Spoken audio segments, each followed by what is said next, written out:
와, 저는 도저히 식후에 졸리고 무기력하고 맥을 못 쳐요. 먹고 나면 도저히 움직일 수가 없어요. 이 얘기를 합니다. 그런 의미로 또 한 가지, 우리가 식후에 앉아서 플러스 다리까지 꼬았다, 그러면 난리가 납니다. 그래서 뭔가 갑자기 허기지고 혈당 떨어지고 정신을 못 차리는 거예요. 소화가 막 안 되는 것처럼 느껴졌는데 좀 이따 갑자기 막 배고파지고, 이거 종잡을 수 없는 거죠. 소화가 안 되는 것 같았는데 갑자기 당 떨어졌어. 또 뭔가를 허겁지겁 먹어. 나른해지고 힘이 빠져 있는 상태잖아요, 저혈당 증상은. 그 상황에서 뭔가를 먹으면. 안녕하십니까, 이승호 원장입니다. 지금 날씨가 덥고 소화가 잘 안 되시죠? 우리가 날씨가 더우면 왜 이렇게 소화가 안 될까요? 운동하기도 좀 힘드시잖아요, 더울 때. 이게 근육이 열을 받으면 이걸 감당을 잘 못해요. 그리고 수축하는 그런 힘들, 그런 게 좀 탄탄하게 일어나지 않고 느슨해져 버려요. 그래서 여름에 너무 더울 때 운동 능력도 발휘가 잘 안 되고, 소화기도 근육장기잖아요. 그래서 잘 늘어져요. 여름에는 모든 근육이 탄력이 좀 떨어지는 경향이 있고 열에 취약해지기 때문에 근육 운동상에서 발생하는 열을 처리한다고 좀 사람이 맥을 못 쳐요. 그래서 당연히 여름에 소화가 더 안 되고 식후에 눕고 싶고 늘어지고 싶고 그런 마음이 들잖아요. 근데 여러분, 절대 식후에 누우면 안 됩니다. 왜 그러냐면 우리 인간의 소화기의 설계 때문에 그래요. 누우면 소화 기능이 정상적으로 작동을 할 수가 없습니다. 다른 동물과 다르게 인간은 직립 상태로 일어서 있잖아요. 그래서 소화기의 구조가, 동물들은 수평적인 배열을 가지고 있는 반면에 인간은 수직 배열을 가지고 있어요. 우리가 음식을 먹었을 때 중력 방향으로 이렇게 위에서 아래로 떨어질 것 같지만 단순히 그렇게 중력에만 의존하지는 않아요. 연동운동, 식도부터 위까지 모두 수축력, 근육의 수축력과 그리고 그 중력, 그 두 개를 이용을 해서 소화를 시킵니다. 단순히 식도만 해도 그냥 중력에 의해서 떨어지지 않고 식도 관략근 기능에 문제가 생긴 사람들은 음식이 여기에 걸려버려요. 움짝움짝 하는 이 움직임이 없으면 중력에 의해서도 내려가지 않아요. 그래서 여기서 걸려서 오래 걸린다. 소화기 내막에 점액질이 충분히 없으면 애들이 마찰에 의해서 쉽게 잘 걸립니다. 일단 식도를 통과해서 위에 들어왔을 때도 단순히 이제 들어왔으니까 중력 말고 위에 연동 운동에 의해서만 소화가 될 것 같잖아요. 근데 그렇지 않고 실제로 위 역시도 이렇게 좀 늘어지는 형태로 가지고 있어요.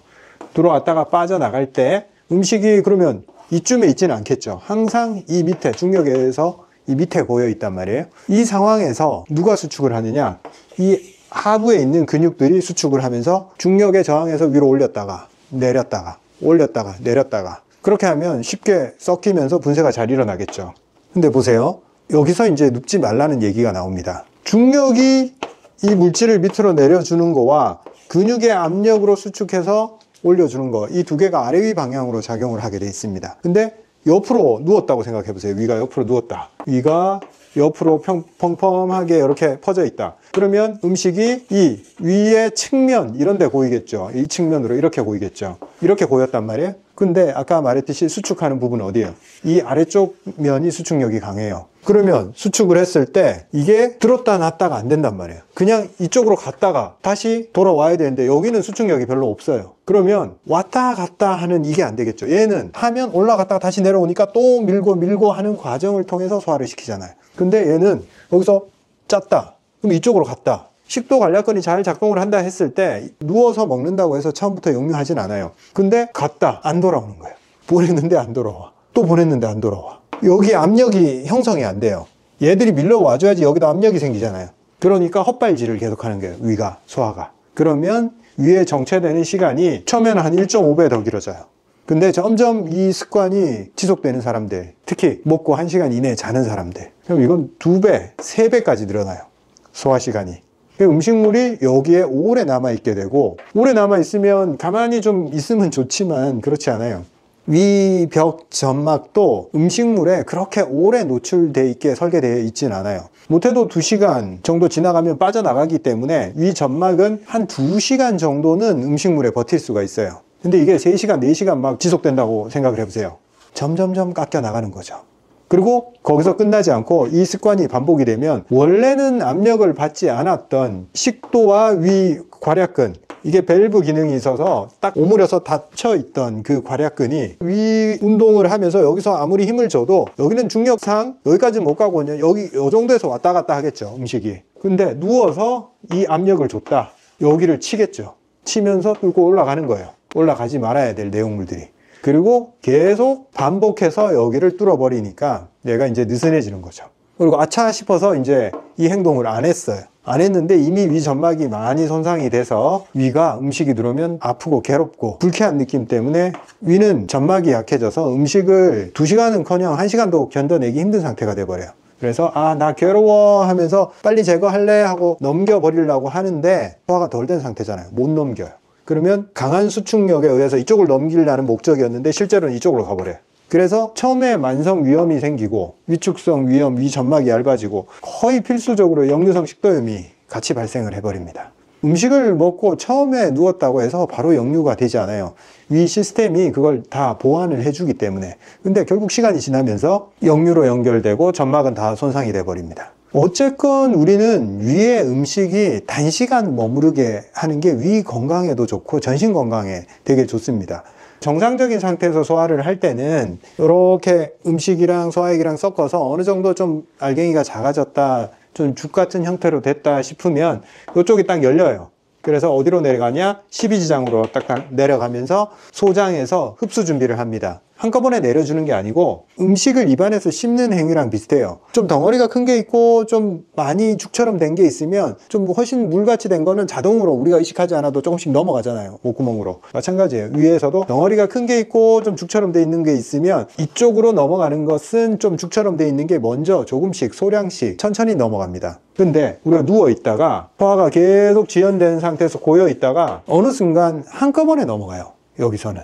대량으로 한꺼번에 많은 양의 음식이 넘어왔을 때 소장은 깜짝 놀래요. 소장도 쫄쫄 굶고 있었잖아요. 그래서 갑자기 음식이 들어오면 쫙 빨아들여요. 그 빨아들인 게 혈중에 당을 올리겠죠. 혈당이 급속도로 확 치솟습니다. 그러면 몸에서는 혈당이 올라갔네? 빨리 인슐린을 분비해야겠다. 인슐린 분비량을 확 늘려버립니다. 그러면 확 치솟았다가 항상 치솟았다가 그 다음 저혈당 증상이 오게 되어 있어요. 몸에서 혈당의 변화는 항상 스무스하게 움직여야지 몸에 충격을 안 줍니다. 근데 급속한 혈당을 올리는 음식이나 이런 잘못된 습관에 의해서 대량으로 소장으로 탄수화물, 즉 혈당을 높일 수 있는 당이 들어갔을 때 혈당은 안정된 이런 흐름이 아니라 확 치솟았다가 확 떨어져 버려요. 그래서 뭔가 갑자기 허기지고 혈당 떨어지고 정신을 못 차리는 거예요.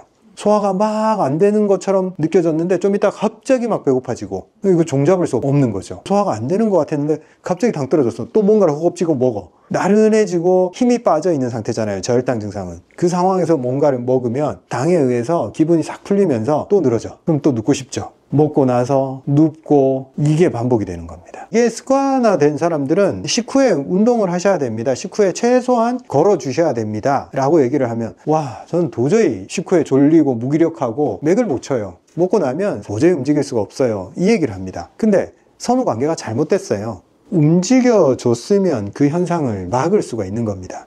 식후에 이렇게 눕지 않고 서서 활동하면서 천천히 음식이 소장으로 넘어가고 혈당이 서서히 오르게 하면 혈당이 확 치솟지도 않고 확 떨어지지도 않아요. 그냥 컨디션이 그대로 일정하게 유지가 되는 거예요. 그리고 식후에 걷게 되면 우리가 하체 근육을 쓰잖아요. 그러면 이렇게 소장으로 들어온 음식의 흡수에 의해서 높아진 혈당을 누가 갖다 써요? 근육이 제일 빨리 갖다 씁니다. 그래서 인슐린을 그렇게 대량으로 분비할 필요가 없어지는 거죠. 근육이 갖다 썼으니까 혈당 오른 걸 처리해버렸어요. 그래서 인슐린에 개입할 여지를 확 줄여놓은 거예요. 그래서 먹고 소장에서 흡수해서 당이 높아진다 할 즈음에 걸어서 혈당을 그쪽으로 배치를 시켜야 됩니다. 배치를 안 시키면 혈당 스파이크가 오고 저혈당이 연달아 온다. 그 상황에서는 운동을 못한다. 늘어져서. 그 당뇨학회에서 발표한 논문에 의하면 식후 30분마다 3분씩만 걸어줬을 때 식후 혈당이 25%가 감소를 해요.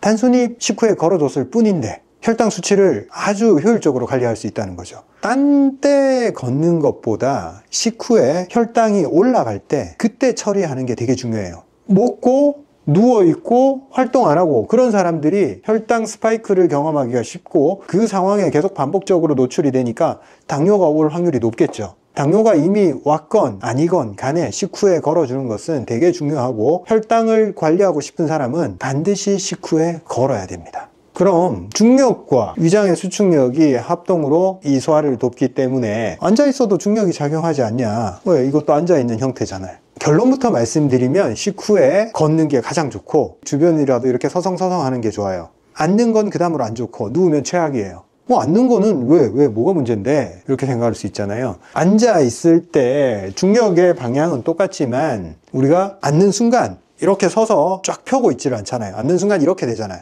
이렇게 되면 내장을 압력을 줘요. 압력을 주면 연동 운동을 방해를 합니다. 모든 통로들이 조금씩 다 눌려가지고 지나가는 통로들이 좁아집니다. 그래서 진행 속도가 느려지고 누웠을 때보단 덜하지만 진행 속도가 다 느려집니다. 장들이 이렇게 확 펴져 있을 때랑 확 쪼그라들어 있을 때랑 어디가 지나가기가 좋겠어요? 앉아 있을 때는 압력이 이렇게 눌러버립니다. 둘째로 우리가 어떤 내장을 작동시킬 때 있어서 혈액이 어디에 있느냐를 되게 신경을 많이 써야 돼요. 우리가 서서 걸으면 서 있으니까 혈액이 하체로 막 몰릴 것 같잖아요. 근데 걸어주기 때문에 하체 펌핑이 일어나서 소화기로 되돌아오는 혈류가 많아요. 그래서 걸어주면 소화기 쪽이 혈류가 공급을 받아서 소화기 활동이 굉장히 원활해집니다. 그런데 앉아있으면 하체를 안 쓰죠. 일단 펌핑을 안 해주는 자세가 되어 있단 말이에요. 그러면 혈액이 하체 쪽으로 내려간 다음에 거기에 다 모여 있어요. 하체 쪽에 다리 쪽에 이렇게 다 몰려 있다. 혈액이 여기에 이만큼 몰려 있으면 상대적으로 이쪽으로 가는 혈액은 그만큼 줄어버립니다. 그리고 아까 압력에 의해서 내장 자체만 눌리는 게 아니라 소화기로 들어가는 혈관들, 이것도 눌려요. 그러면 덜 들어가겠죠. 빨리빨리 들어가서 위 근육도 움직여야 되고 거기에서 받아들인, 소장에서 빨아들인 영양소를 빨리 간으로 이동시켜야 돼요. 피가 들어가서 혈류가 택배 운반차 같은 역할을 하면서 영양소를 보내주거나 소화기에서 받아오거나 빨리 물류를 해야 돼. 근데 걔들이 여기 엉뚱한 데 그늘에 가서 쉬고 있어. 그럼 여기에서 흐름이 안 생기겠죠. 소장이 빨아들였는데 가져갈 애가 없어. 안 와. 그럼 정체가 돼버려요. 더부룩하고 무겁고 묵직하고 거북스러워지는 거죠. 가스 차는 것이. 가야 될 게 안 간 거예요. 가스 차는 거는. 영양분이 어딘가에 멈춰 있어. 그게 혈류를 타고 빡빡빡빡 돌아가지고 필요한 대로 빨리 이동을 해야 되는데 여기 안에 다 멈춰 있는 거죠. 단기적으로는 그렇고 이게 완전히 습관이 됐다고 봅시다. 그러면 당연히 안 움직이니까 내장에 지방이 껴서 안 그래도 복압이 높으면 소화가 안 되는데 이 지방에 의해서 장들이 꾹꾹 눌리고 더 좁아져요. 뱃살이 찐 사람들은 대부분 가스가 차고 속이 부글부글거리고 뭔가 복부가 팽창돼 있다 이런 느낌을 호소를 해요. 지방이 많은데 플러스 장에서 가스가 차니까 얘들도 팽창돼 있는 거예요. 그러면 배가 완전히 볼록해져 버립니다. 지방만으로 그만큼 배가 볼록해지는 게 아니라 내장 안에 가스도 한 몫을 하는 거예요. 그럼 또 어떻게 되겠어요? 결국 변비까지 생기는 거죠. 진행의 마지막 단계에서 잘 안 빠져나오니까. 그런 의미로 또 한 가지, 우리가 식후에 앉아서 플러스 다리까지 꼬았다. 그러면 난리가 납니다. 다리를 이렇게 꼬았잖아요. 그죠? 그러면 내장이 이렇게 뒤틀릴 거 아니에요. 뒤틀리면서 안에서 이 횡방향 수축이 일어납니다. 이런 압력을 받게 돼요. 비대칭적인 압력에 의해서 흐름을 한쪽을 꽉 막아버립니다. 그리고 우리 골반 안쪽에 대퇴정맥들, 거기에 림프관들 이런 게 엄청 많이 몰려 있어요. 혈액의 흐름에서 큰 줄기입니다. 거기를 꽉 눌러버립니다. 그러면 아까 안 그래도 하체 쪽에 혈액이 몰려서 이쪽으로 공급을 못하고 있는데 길목까지 막아버려요. 야, 치명타죠 그냥. 식사 직후에 우리가 걷는 게 좋다 했을 때 계단 오르기까지 해도 되냐? 이건 좀 개인차가 있습니다. 너무 내장 지방이 많고 역류 경향이 있는 사람들, 복압이 올랐을 때 영향을 줄 것 같은 사람들은 테스트를 한번 해봐야 됩니다. 식후에 계단을 조금 올랐을 때 이 치미로 오르는 압력이 강하게 느껴지거나 아직 계단 오르기가 숙달이 안 돼서 호흡이 힘들 때, 이 숨차 오름이 강할 때 복압이 올라가 버리거든요. 그럴 때 역류를 유발시킬 수가 있어요. 계단 오르기가 15층 올랐을 때 그렇게 숨이 차지 않는 분들은 식후에 바로 계단 오르기를 하셔도 괜찮아요. 크게 영향을 안 줘요. 오히려 골반 쪽에 혈류까지 자극을 하기 때문에 혈류 속도가 굉장히 빨라지겠죠. 크게 나쁘지 않습니다. 근데 복압이 너무 올라간다라고 느끼는 분들은 식후에 계단 오르기 말고 걷기 정도를 하시는 게 더 좋아요. 그럼 오늘의 드릴입니다. 식후에 너무 거창한 운동 계획을 세우지 않으셔도 되니까 식후 30분 이내에 3분 이상 이것만 지키자고요. 3분만 걸어도 됩니다. 그것만 해도 아까 뭐라 그랬어요? 25% 혈당을 낮출 수가 있습니다. 30분 이내에 3분만 움직여주면 됩니다. 이것만 실천에 한번 옮겨보도록 하겠습니다. 지난 시간에 중력과 위, 소화의 관계에 대해서 말씀을 드렸는데, 그 얘기를 하다 보니까 대장에 대해서도 말씀드리면 재밌겠다 생각이 들어서 이번 주제를 들고 왔어요. 우리가 배꼽 기준으로 대장이 어디에 위치해 있냐, 소장이 이렇게 있다가 이렇게 이제 소장에서 대장으로 넘겨준단 말이에요. 그 다음에 대장은 더 큰 장이잖아. 길이는 소장보단 짧아요. 근데 더 굵고 커요. 이게 배꼽보다 더 위쪽으로 이렇게 지나가요. 이거를 상행결장이라 그러고, 이걸 옆으로 흐른다고 해서 횡행, 가로로 이렇게 흐른다. 이쪽은 하행결장 이렇게 부르는데, 여기 중력이 어디에서 쓰이냐면, 첫째로 대변이 빠질 때 중력의 영향으로 제일 아래쪽에 있는 쪽으로 잘 빠지겠죠. 여기서도 이제 재밌는 포인트가 있는데, 여성분들 같은 경우에 출산을 하거나 기력이 많이 딸리는 분들 같은 경우에 항문이 자꾸 빠져요, 밑으로. 그런 경우에 변비나 치질에 의해서도 계속 항문이 밀려 나오고, 이게 탄력이 떨어지다 보니까 밀려 나왔다가도 이렇게 탁 붙잡고 있어야 되는데 그게 안 되니까 이렇게 자꾸 장이 밑으로 빠져버려요.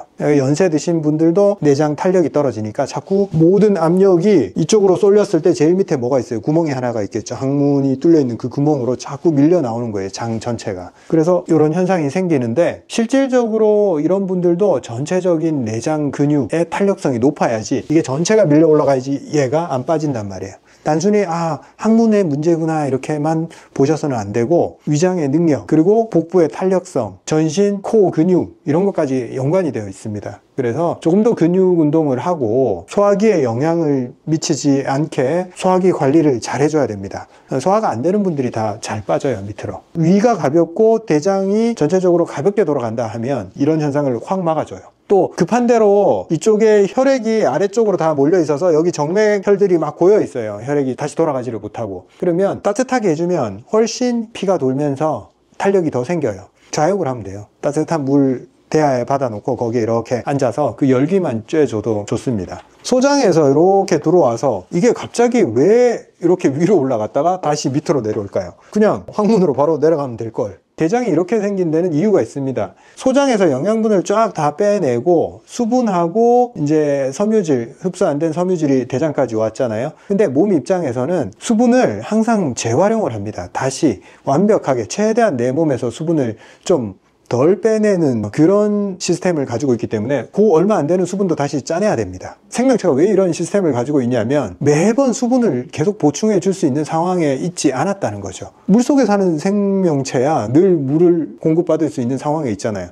근데 육상 동물 같은 경우에 수분이 부족한 경우가 있으니까 음식물에서 수분을 완벽하게 좀 빼내서 아꼈습니다. 그래서 올라가는 과정에서 대장이 이렇게 짜면서 올라가겠죠. 근데 올라가는데 누가 저항을 줘요? 중력이 저항을 줍니다. 그러면 올라가는 게 쉽겠어요? 아니면 힘겹게 짜겠어요? 힘겹게 짜다 보면 밖으로 뭐가 밀려 나오겠어요? 물이 밀려 나옵니다.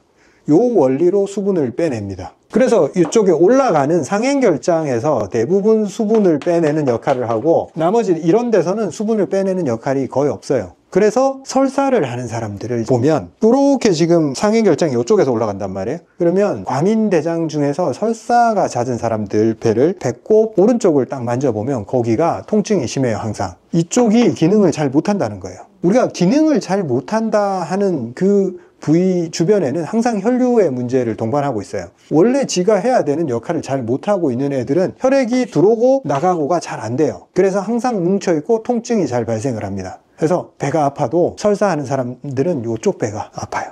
실제 자기가 느끼는 복통 말고 눌렀을 때 복통. 그러면 설사를 잘하는 사람은 어디를 마사지 해줘야겠어요?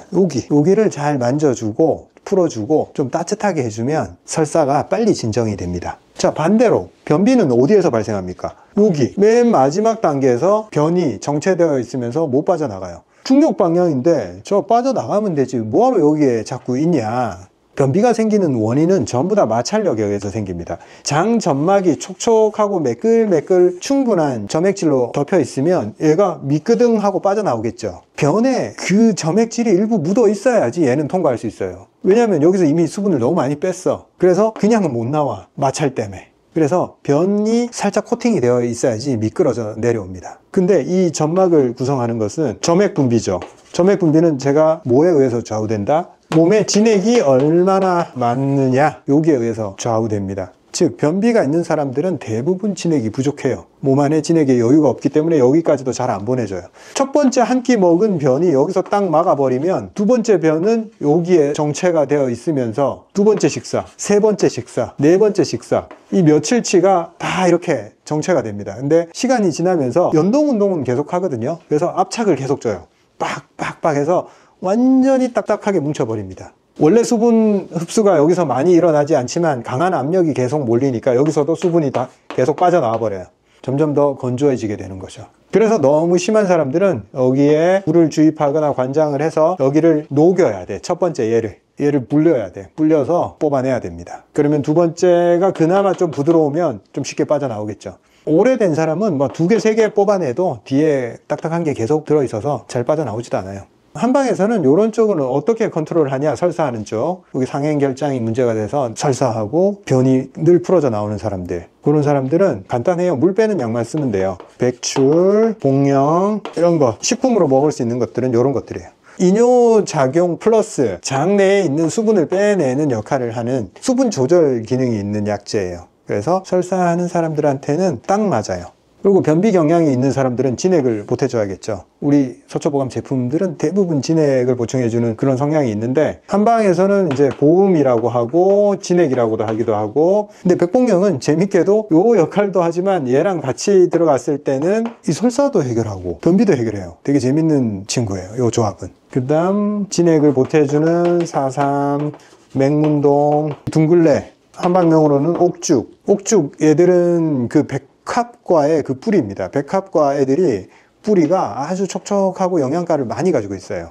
지황, 구기자 전부 다 어떤 성향을 띠고 있는 약재냐면, 말렸는데도 100% 말리기가 너무 힘든 약재들이에요. 쫀득쫀득해. 완벽하게 말리는 게 거의 불가능한 약재들입니다. 촉촉함을 아주 잘 유지하는 그런 성분들을 많이 가지고 있기 때문에 그 약재를 이렇게 만져만 봐도 알아요. 쫀득쫀득하다고. 우리 제품들이 다 쫀득쫀득하게 생겼잖아요. 그래서 진액을 계속 넣어주면 어쨌거나 장 점막은 계속 더 부드러워진다. 그리고 장 건강을 확보하기 위해서는 이 대장이 어디에 딱 얹혀 있어요? 골반 위에 딱 얹혀 있습니다. 골반에는 뭐가 붙어 있어요? 고관절이 붙어 있습니다.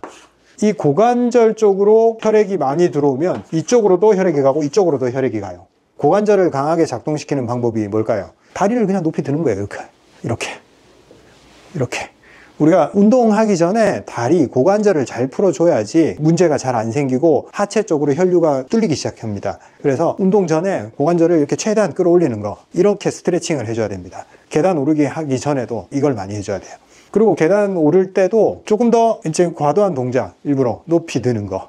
높이 들면 이쪽으로 혈행이 좋아지고 변비든 설사든 두 개 다 도움이 된다. 그리고 장에는 우리가 유산균, 유익균들을 최대한 많이 확보를 해줘야 됩니다. 그래서 그 유익균들의 모기, 섬유질들, 모든 채소와 과일들이 섬유질이에요. 그런 것들을 최대한 많이 먹어주면 그 섬유질이 볼륨을 형성을 해서 이렇게 밀어내는 압력을 더 잘 만들기도 하고, 그걸 먹이로 살고 있는 애들이 장 점막에 살고 있는 게 유익균들이죠. 그 유익균들이 많아지면 많아질수록 장의 건강을 확보를 하고, 심지어는 이 유익균들이 하는 역할 중에 중요한 게 세로토닌 같은 호르몬들을 만들어내요. 우리 자체 몸에서 만드는 것보다 훨씬 더 많은 양을. 그래서 장 건강이 좋으면 기분이 좋아요.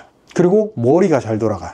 이게 우리 몸 자체에서 우리 세포가 만들어내는 물질들도 많지만, 여기 사는 이 유산균들이 우리를 위해서 만들어주는 호르몬의 양도 어마무시합니다. 그래서 설사나 변비나 둘 다 장 건강을 많이 해치는 거예요. 우리가 바나나 변이라고 부르고 색깔이 노르스름한 거, 그런 색깔일 때 장내 환경이 좋다라고 보는 거잖아요. 설사를 계속한다. 장내 환경이 이미 깨져 있는 거예요. 변비가 계속 지속이 된다. 점막이 이 마찰력으로 변도 못 빠져나오는데 거기가 다 사막화가 돼가지고 유산균이 어떻게 살고 있겠어요. 살 수 있는 환경이 이미 깨져 있다. 이렇게 볼 수 있습니다.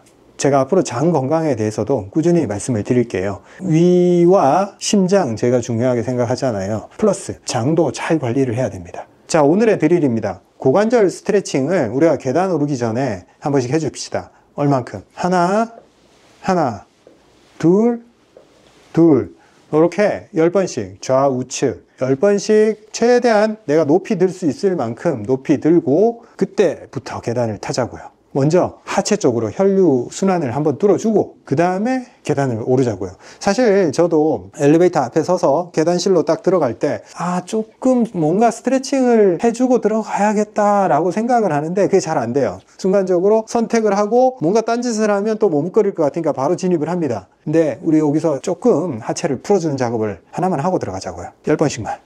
첫 번째, 계단을 오르기 전에 싹 한번 풀어주고 플러스 발목 돌리기도 한번 좌우 한 번씩만 돌려주고 이렇게 우리가 계단 오르기에 사전 작업을 한 번씩 하자고요.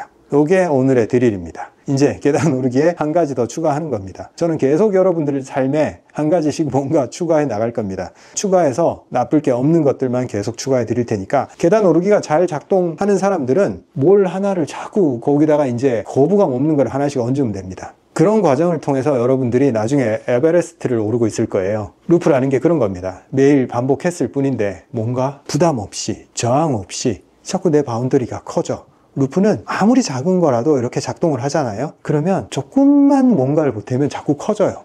얼마나 커지냐면 일단 내 안에서 이게 너무 쉽게 작동하는 그런 순간이 오잖아요, 여러분. 이게 자동으로 일어나요. 그 다음에는 내 안에 이게 너무 꽉 차서 더 이상 감당이 안 될 때 어떤 일이 일어나냐면 주변 사람들한테 내가 아무 말도 안 했는데 그 영향력이 미칩니다. 내가 기분 좋아서 이거 하니까 너무 좋더라. 여보 당신 이거 같이 해. 라고 말 안 해도 내가 기분 좋아진 게 옆 사람이 보이잖아요. 그럼 말 안 해도 뭐가 있는 것 같아. 그러면 한번 물어봐.